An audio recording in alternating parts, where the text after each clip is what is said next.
កគេយប់បនអោតែព្រឹកព្រោះចិត្តនឹកឃើញតែស្រាបើមេឃមិនភ្លឺគេមិនបើកទៀមឡើយណាតិចមិនអាណិតមេត្តាដល់ក្រពះខ្ញុំវារើលុយមានតិចតួ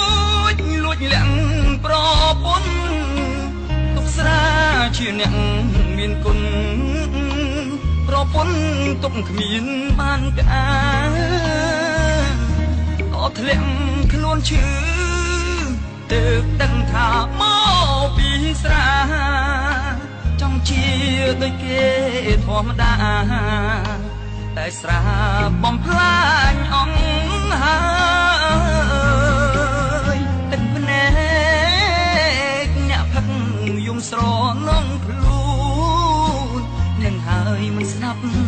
ប្រពន្ធទុកងន់ធ្លាក់លើនោះណាអើយធ្លាក់លើខ្លួនឯងនឹងហើយមិនស្ដាប់ជីវ៉ាពេលនេះគួរឲ្យអនិច្ចាចិន្តាឈឺសាអត់ស្បា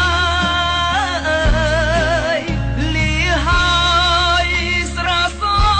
លាហើយស្រាត្នឹមពេលនេះខ្ញុំសូមច្រៀងផ្ដាំចូលចាំគ្រប់មនុស្សប្រុងស្រីបំផឹកដូចខ្ញុំងំឲ្យជីវិតអប្រិយចង់កែខ្លួនសាជាថ្មីដើម្បីប្រពន្ធនឹងកូន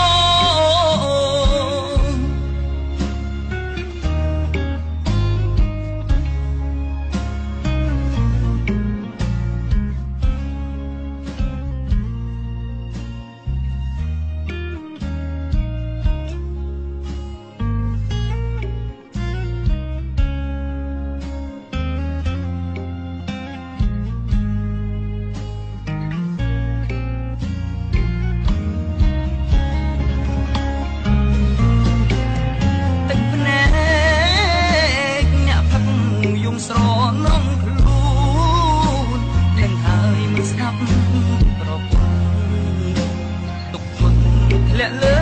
នោះណា